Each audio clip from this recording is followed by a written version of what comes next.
Vaikeinta on päästä pois täältä.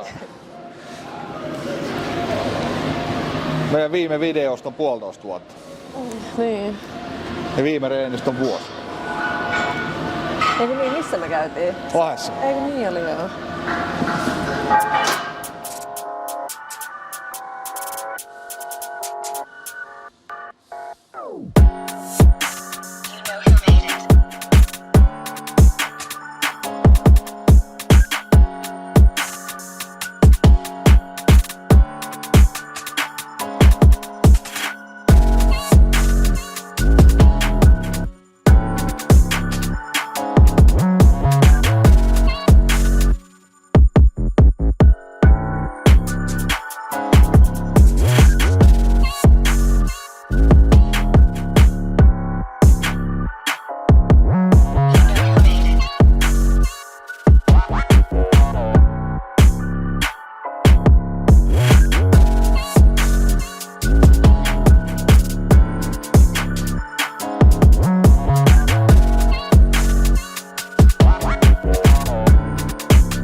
Vittu kun mennäs tulla ylös nää. Kuvaat sä nyt? Joo, no niin, tervetuloa tänne Nando ja Nikon podcastiin. Ketä sä mennäs äänestää? 8 vai 10? Joo, ei. Eikö mä mietin tuommoista mielessäni, että tullaan tänne yhtäkkiä ja otetaan tähän tällainen poliittinen suunta, mutta ei missään tapauksessa. Skipataan se, joo. Mitä mä sanoin, että mä oon ikinä tottunut tähän. Sä voit sanoa, että sit viime reenistä on 2 vuotta. Ei. Sano se. Okei, eli 2 vuotta viime reenistä. Itse asiassa ei reenistä, vaan viime videosta, koska me otettiin Lahdessa reeni vuosi sitten. Kyllä. Kuuluuko? Joo, eli toinen meistä on lähes 8 viikon päästä kisaamaan. Ja jos ei jollekin ollut selkeätä, niin Iina lähtee kisaamaan. Toisella on, näkyy poskipäät ja toisella on pyöräinen. Mutta joo, kerro sit sun viime miten no viime kisan valmistautuminen meni? Se ei vissiin mennyt ihan putkeen. No se ei mennyt ihan putkeen, joo. Joo, 5 viikkoa ennen kisaa niin murtu nilkka ja se oli sitten siinä. Mutta hyvä näin, koska nytten paremmalla drivilla kohti kevään skaboja ja paremmassa aikataulussa.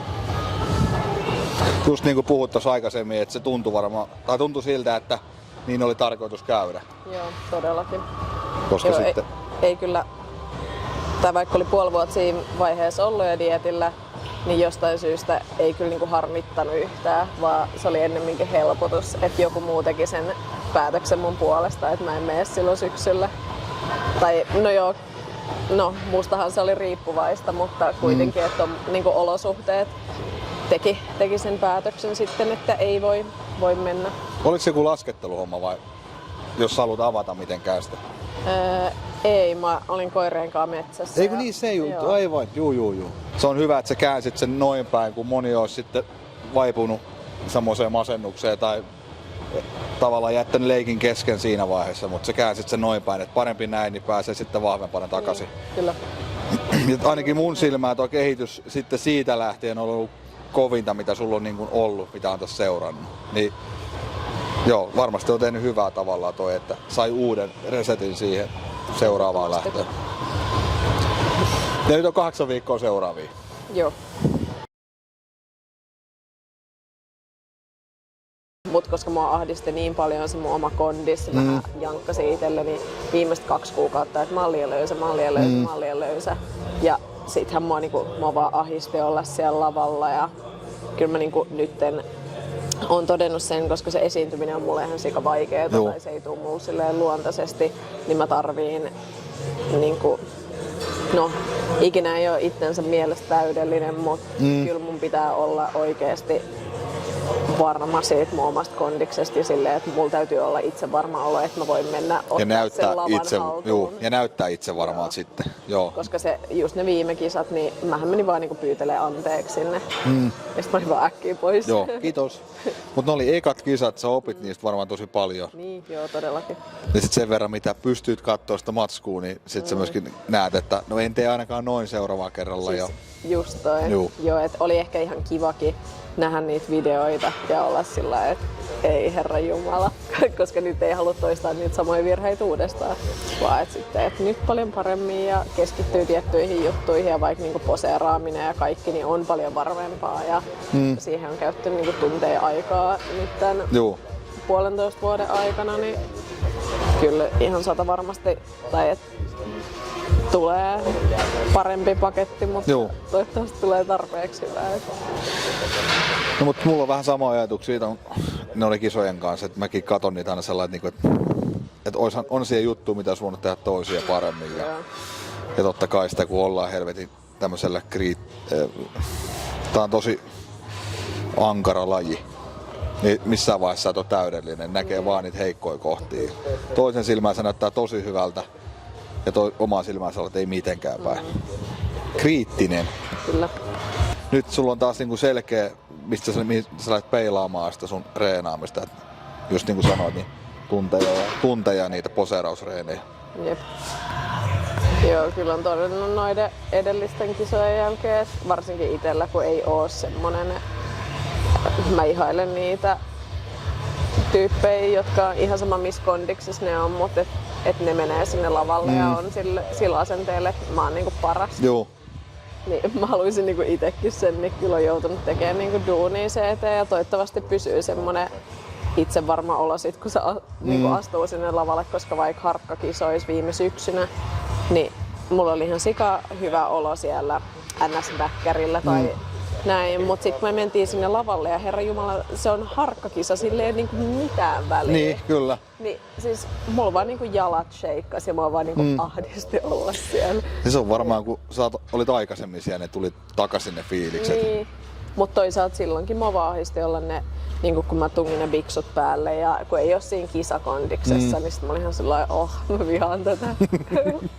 Välikysymys. Tuleeko siinä niinku valmennuksen puolelta mitään tommoista niinku psyykkistä valmennusta? Onko joku, jonka kanssa olet esimerkiksi käynyt niinku läpi just tällaista jännitystä ja muuta? No joo, nyt mä itse asiassa, ollaankohan me pari semmoista sessaria otettu sen yhden Albertin kanssa, joka on se meidän tiimin, onko se mikä urheilupsykologi? Niin joo. Ja nimenomaan niinku ehkä yrittänyt päästä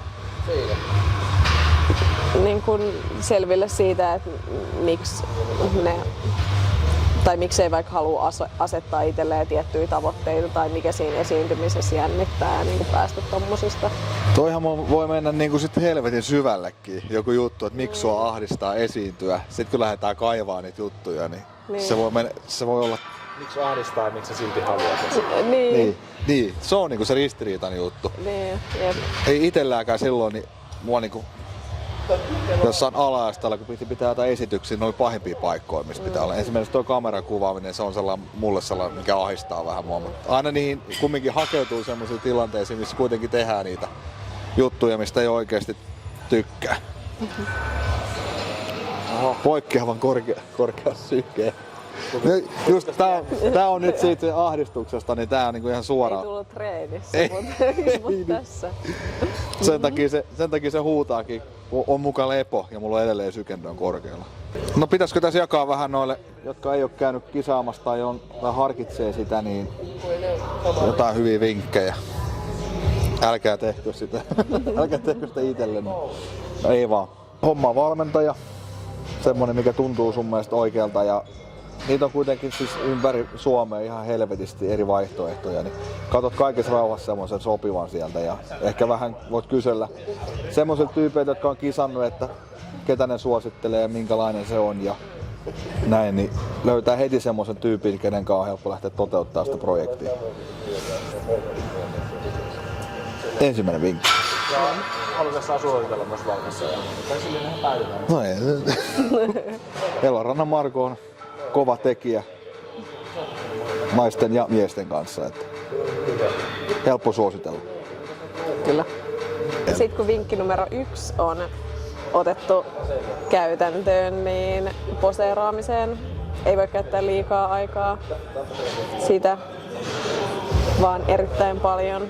Ja täytyy uskoa siihen omaan tekemiseen ja valmentajaan. Joo, niin hyvä tulee. Tuohon pitää tarttua kiinni, että toi uskoo omaan juttuunsa, että varsinkin sen dieetin loppuvaiheella, niin kuin esimerkiksi tässä, niin se epäusko tulee sieltä jossain vaiheessa, niin kuuntele vaan sitä valmentajaa eikä niinku usko sitä omaa päätään. Että se sellainen kuntosokeus tulee jossain vaiheessa jo. Todellakin. Ja ei näe sitä niinku, ei näe selkeästi. Et oma kunto saattaa näyttää omasta mielestä tosi huonolta, vaikka se onkin hyvä, niin ei anna valtaa niille omille ajatuksille. Just niin. Ja ei lähde hakemaan sitä niin kuin ykkössijaa sieltä välttämättä. Tekee vaan sen oman parhaan suorituksen, niin se riittää. Että jos ajattelee, että nyt musta tulee heti SM1, niin sä saatat tippua kovaa ja korkealta. Että ne on kumminkin ne, varsinkin ensimmäiset kisat antaa vaan suuntaan siihen, että onko susta siihen, kannattaako se, onko se sun juttu. Niin sellainen niin kuin avoimin mieli. Joo, ei lisättävää. Niin ja sitten kisojen jälkeen se pitkä monen kuukauden dieetti siinä ja sitten no se on naisilla ja miehillä. Naisillakin tiputetaan painoa, halutaan se rasvaprosentti tosi alas. Miehille taas sitten meillä on ne omat tietyt painorajat, että se saattaa mennä niin kuin todella pienille rasvaprosenteille. Omalla kohdalla se kisapaino oli 74 ja se oli mulle tosi alhainen. Niin siitä kisaamisesta, se palautuminen, niin meneekö se sinne? Joo, tähän leikataan ja sitten jatkuu taas.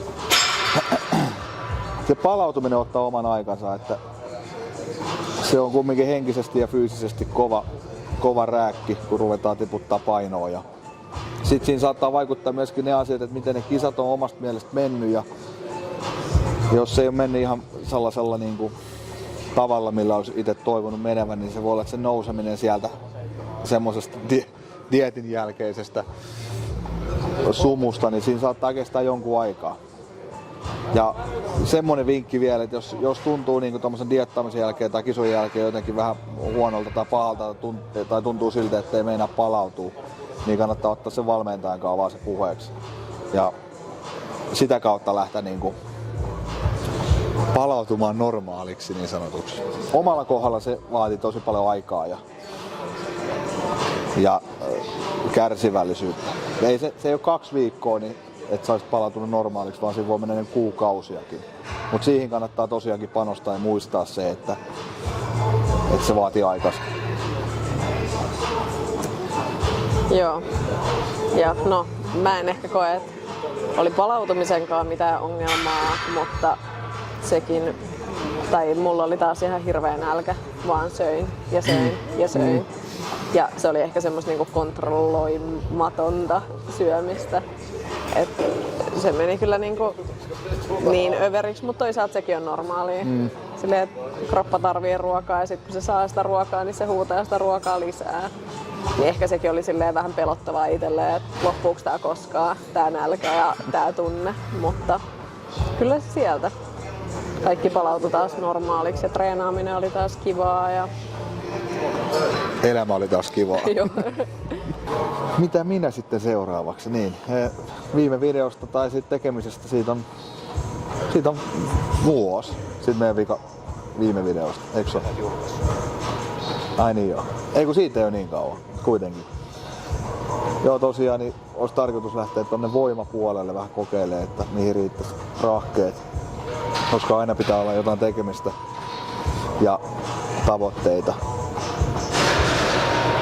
Mutta en mä tästä se niin hirveästi lähde avaamaan. En mä rupea sanoa, että me meidän hakee jotain SM-mitalia heti. Mutta voimapuolelle hyökätään ja katsotaan. Tehdään ehkä sitten joku videosarja siitäkin. Ja nyt ei mennä näyttää lihaksia, mennään esittelee voimaa. Hei, kiitti Kiitos. treenistä. Me treenataan taas sit vuoden päästä. Joo, se on hyvä. Vuoden välein. Joo, mihin? Mikki helvettiin. Ahistaa. Kiitos. Puolassa.